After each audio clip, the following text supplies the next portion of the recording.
So these are three companies or three projects that I'm currently engaged in. So it must be a lot for you to handle. Is it easy to handle three projects simultaneously? Does it take a toll on you? It does take a toll. Yes, it is a lot of a lot of thought that has to go into every single community, and everything is different, right?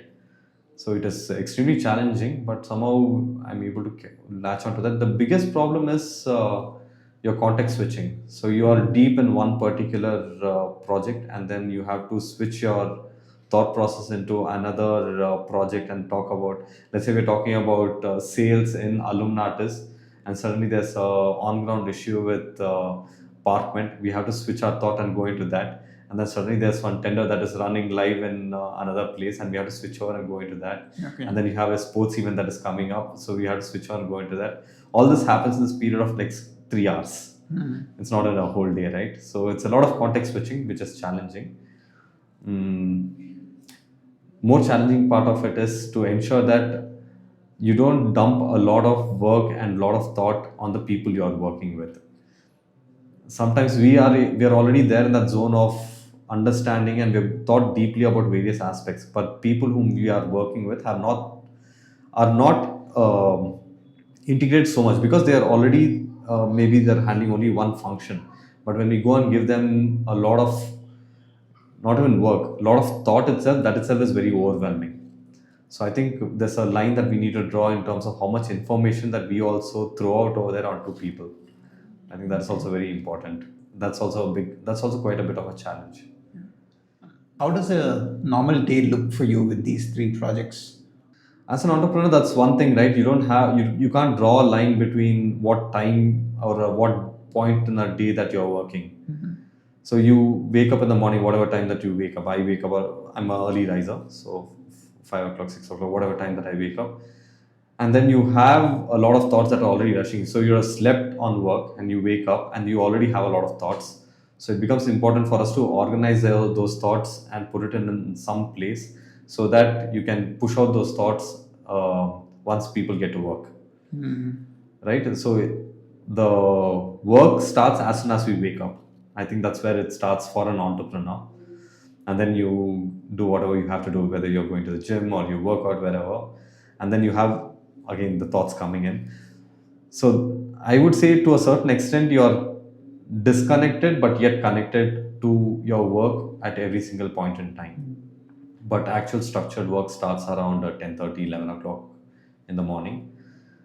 Usually, because I'm working on multiple projects, it becomes important for me to plan my day or plan the list of tasks that I have to work on the previous day itself. So it becomes easier for me to manage those tasks. So high level, I work on about 2 to 3 functions. One is building teams and building funds and building clients. These are the three major things that are needed. And apart from that, every other function can be outsourced, delegated, and worked upon. Since we are at an early stage right now, I'm building those teams also. Okay. So yeah, and obviously there are disadvantages, but at the same time there are advantages as well when you're building three different projects, because your network is also increasing, and you'll be able to leverage one connect to into another company as well. Does this give you the comfort of a work life balance when compared to a 9 to 5? Yeah, I don't think there's something. I mean, for entrepreneurs, I don't think there's something called as a work-life balance. I don't think it exists. Two ways to look at it. If at all you are looking to have, there's nothing wrong with a 9 to 5 job. You want to have, this is my lifestyle, this is how I need to have this particular day position. There's nothing wrong with it. But I think what I'm doing right now, with respect to having this boundary skewed, that's also fine, because my learnings are, in a exponential way. When we when we throw ourselves at work, there's a lot of learning that happens, a lot of excitement that's there, a lot of network that gets built. So all that is added advantage. So I don't think there's any comparison over there, and I derive my energy out of this. Okay. What about business or being an entrepreneur was did you find attractive initially? The environment of a job, right? So environment of a job was basically going into one predictable schedule, take up the work that has been given, execute it, and coming out. So that was my at least assumption. Though there are a lot of other things that have come out now, because jobs have their own creativity and their own challenges and advantages. But for me, I think the unknown was something which is nice. It was always a curiosity and that dopamine hit, I guess. Because at the end of the day, in a job, you're creating something that was not there. You're building a process, so there's a lot of chaos. So you're reorganizing and reorganizing that chaos. So I think from that standpoint, that was very curious for me. So anything that is like a little disoriented, I like to kind of work on that and bring them into a certain structure. As a professional, how important is learning? Well, things are changing on a hourly basis right now. So it is very important on a personal front and a professional front to just be in tune with what is happening, at least with the industry that you are involved in, and your probably interpersonal skills, I guess. That's also new learning. I think that is one of the biggest learning, one of the most important learnings that I've had, because ever since we went into COVID, I think a lot of people went online, right? A lot of people started using WhatsApp. I mean, the communications happen over WhatsApp, Yes. and what we say and what we type, how it sounds, and how we see are very different, right? Yes. When we just say who are you, you'll be very glad to say, oh hi, I'm so and so. But then when we type who are you on the message, it can be perceived in various ways. We don't know the tonality of it. Absolutely. You might mean one thing, but then it will sound very different. So I think one of the biggest learnings for me is how you communicate over WhatsApp or text messages, right? There has to be a bit of context. There has to be certain amount of etiquettes. There's some amount of respect and everything that has to be typed in when you are communicating with the other person. I think that is one of the biggest learning. I'm also saying that because there are a lot of relationships, a lot of communications that were not taken well, and there were because there were a lot of fallouts. Like how can you? There are a lot of things that happen when we are working with the communities, because we are working with a lot of interns at that point in time. When we say something, when we delegate a task to the person, and we are not able to delegate it in a way that it will sound like uh, an instruction given respectfully rather than an order, then things change, Okay. right? So I think that was one of the biggest learning in terms of communication that I've had. Now, apart from that, now there's your technical learning. One is your interpersonal skills and your soft skills. Another part of it is your hard skills. I think that is something that happens on a day-to-day basis. This particular thing that you just explained, no, this is, I think, the first time that I'm actually hearing in one of my interviews. People have always emphasized on the importance of learning, but the tonality of what is drafted in my head and what is typed and sent across via an email or Yeah, a simple message, and yeah, how the other person perceives it can be completely right. off. There could be a difference, Yeah, a wide difference between those. But like you said, yeah, it's your own experiences that have taught you this. But right. sometimes we don't give a lot of importance to the minute or the smaller details, which actually hold a lot of importance. Yeah, And absolutely. For example, one more thing. For example, there's a parcel that is coming over here, and you're sitting with your colleague, and it's very easy to say, "There's a parcel that is coming. Please pick it up." yeah, And then you type the same thing over here. It will sound very different yes, when you type it out. yes, So then it has to be redrafted. Hey, I would like to ask a small favor. There's a particular parcel that has come up over here. If you don't mind, could you please pick it up and come? absolutely. That will sound very different, and that is a I think that's a part of the work culture. It's relating to the first thing that we are saying, we were speaking about, which is how is the work culture very different, right? Yes, And today when we are interacting with a lot of Gen Z's, it is very important that we are conscious about how we communicate with them as well. So you've been an entrepreneur for a while now. As an entrepreneur, what are some of the challenges that you face regularly? What are some of the challenges that you've also faced? So the biggest thing is people, right? Yeah. That's what I keep speaking to, even with my co-founders and other teammates. The people whom you depend on the most are the ones who will not perform. And so that is like a standing baseline for us. So people whom we bank on the most are the people who can let you down. So it's always important to build multiple layers or multiple options. It could be for various reasons. Some could be exhaustion. Some could be personally they would have been going through something. They would have been excited and giving us commitments. It's about understanding the people, giving them that space. um, I think the topmost challenge is having your team members in place. That's the first thing. And second thing, for me personally, it's about the focus. Since I'm doing a lot of things, it's easy for me to get pulled into multiple directions. And it's easy for me to say yes for everything because of so many things coming my way. I can always position some or the other project or the requirement into one of these things. But I think there's only a limited bandwidth that I can handle. And the focus has to be towards the core top one or two goals of from each of the communities. I think that is something that I'm still learning right now. We have heard this a lot from others saying, learn how to say no, to keep your focus on what is more important. I think, though I've heard it a lot of times, I think it's something that I haven't still implemented yet. I'm at least learning slowly, step by step, slowly moving towards that. Next Yeah. question is in terms of financial stability. This is the reason why everyone wants to do something, is at the end of the day, the assurance that I make enough money, one, to take care of my needs, Yeah. save for the future, take care of my family, so on and so forth.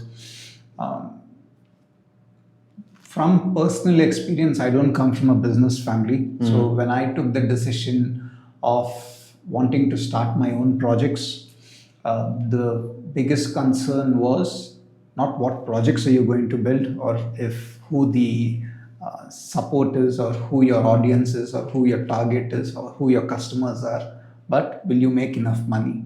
Right? Yeah. And I'm sure many of the not just parents, but students themselves or professionals who are thinking about uh, navigating or slowly moving out of their regular jobs and trying to find a life as an entrepreneur, or trying to build a life as an entrepreneur, the first question is this: how do I do this? Do I have the security or the assurance that I get money? And did you have those those fears initially when you started off? And if you did have those fears, what did you do how did you navigate those fears? It's a question that I've been having for the last. I mean, it's something that I don't have an exact answer to, because one, I did not have a backup. Yes, parents were from a dad was from a business background, but then there were a lot of challenges that we faced as well, and we're still facing, in fact. And I come from an extreme unstable environment.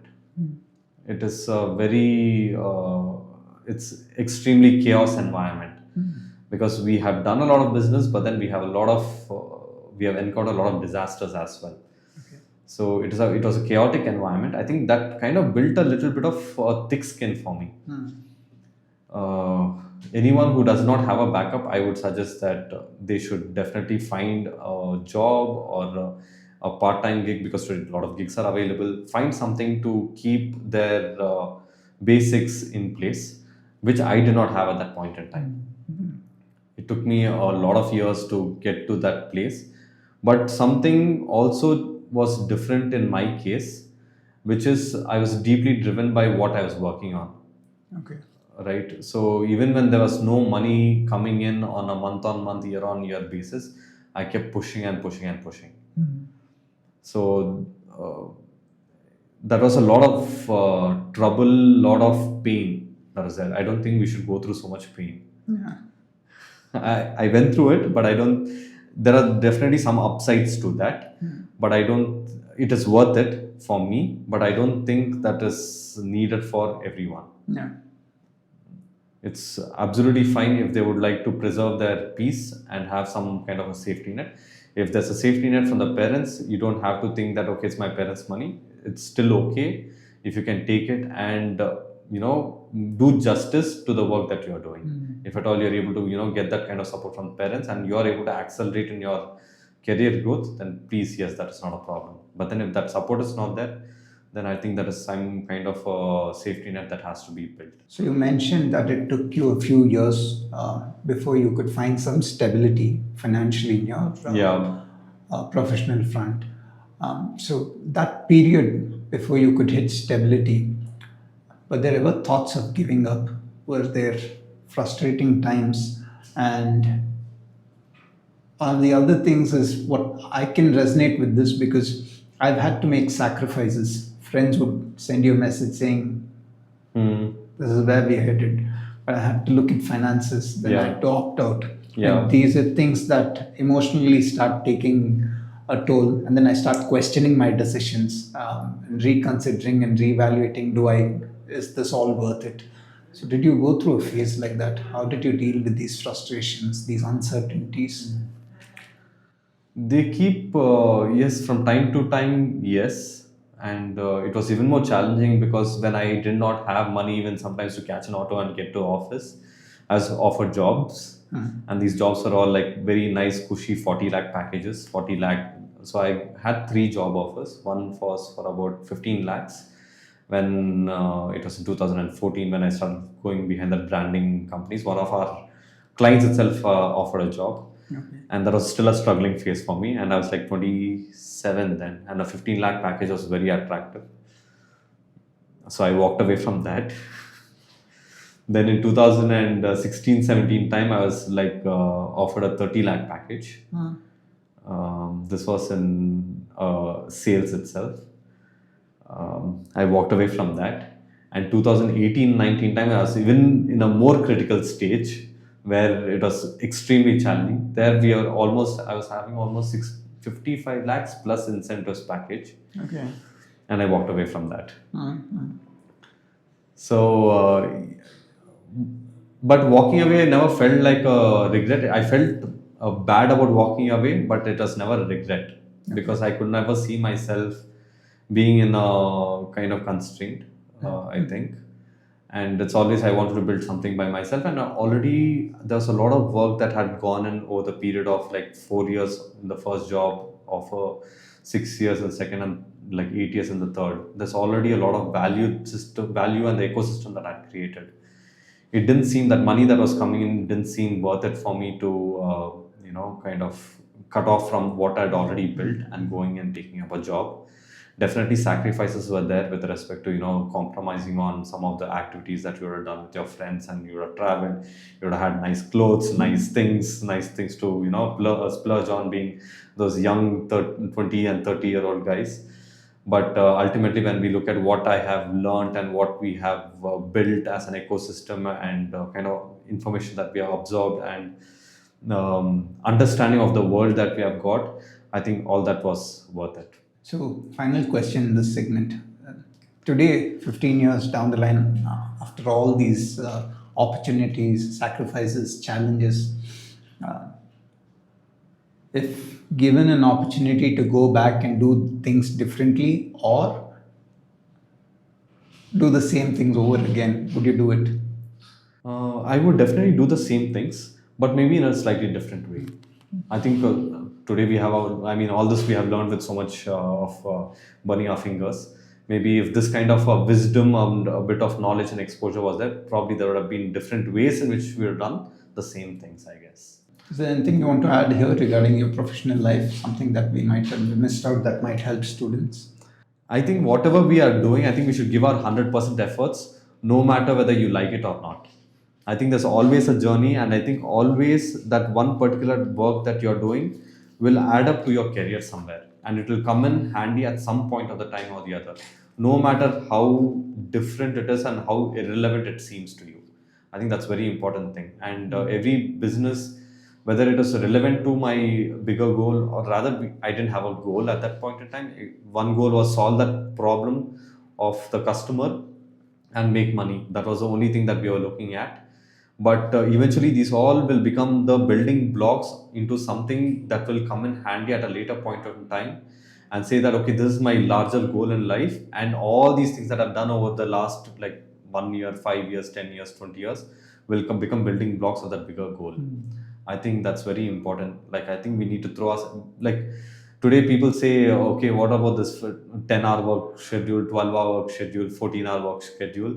But then that gives a totally a different exposure to that person, I think. Giridhar, do you have any suggestions or advice to anybody who would want to start their journey as an entrepreneur?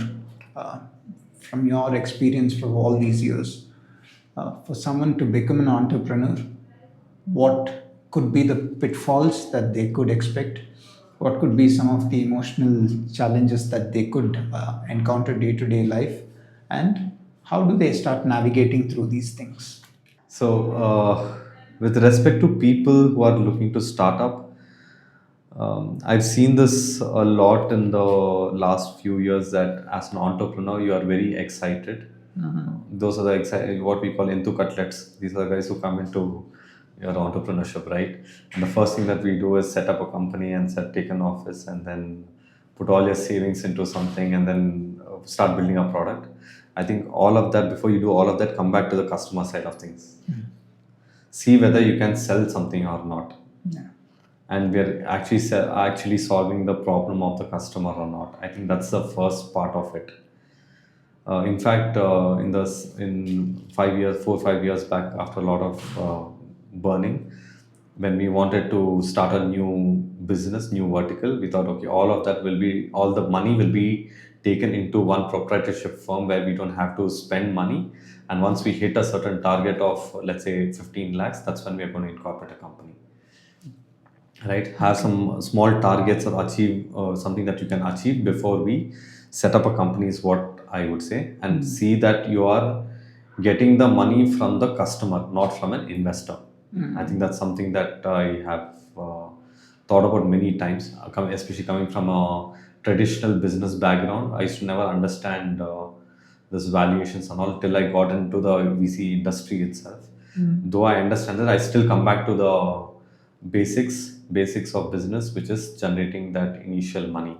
And 99% of the companies that we see around us are mostly products and services. They are not deep technology firms. Deep technology firms are the ones that need that initial capital, where they need to keep burning. But otherwise, most of them can start generating money as soon as possible. I think most of them should start looking at customer as the first investor who will start putting in money, without getting carried away by other points. True. Yeah. And that foresight is important, I've understood slowly. Yeah. See if your product can sell, if Yes. if there's a need or a want or a demand there, Yeah. and then work around that. Yeah. I said, I think that is somebody had suggested and advised me. My initial thought was get that office space and get this Yeah. registration done, that done. I said, first start off. Right. Let Yeah. the business start making money, and then you think expand slowly. Yeah. Just like you said, I'd have hit the same roadblock, Yeah. burn through the capital, and then what do I Correct. do next? Right. Yeah. The words of wisdom, not many of them actually talk about these things. Yeah. And That my own was- experience, that is Yeah. that was probably the most important lesson that I learned. Yeah. Because I also realized that the office space was not for myself. Right. It was more of how do I put this across? A status symbol, Right. or Yeah. to show people that this is where I work. But I work off my garage today, but I'm content. Right. Yeah. Because, like you said, then things will happen when it has to happen. But the important thing is to build that foundation first. Right. Yeah. So if you're at all, you're a traditional business owner where you already have, like, larger clients who are coming in, or rather you're looking to build that out, then it's a slightly a different scenario. If you're already in a real estate or a mining company, like a very traditional thing where you have to show off power. But otherwise, most of the other companies today, as young entrepreneurs, no one is looking to set up things at that scale. If you're going that scale, maybe they have a different backup. Yeah. But 99% of the other people are all in the solutions, services, products business. So that way, yes, it's better to go with the customer. It's actually one of the advice given by one of my mentors to me about 9 years back. So I approached him for an investment into Flyby. So it's like, Giridhar, your customers are your biggest investors. So try to get your customers to invest in you, in your service, in your capabilities, rather than going behind investors. So I think those were words that still kind of, it still rings in my ear. Yeah. Giridhar, thank you so much for taking time off on a weekday, and I'm sure your experience and your journey will offer value to somebody, at least few of my listeners and viewers, and I'm hoping that it helps them transition and make their way in their professional lives. I'm also hoping your experiences help someone through their tough times if they are in a position like that today. So, once again, from Resolve, thank you so much. Thank you so much for having me. Thanks for helping me share my experience as well. So, if any of the viewers would like to reach out to me for anything, any kind of advice or any kind of support, I would be more than happy to, give my time there.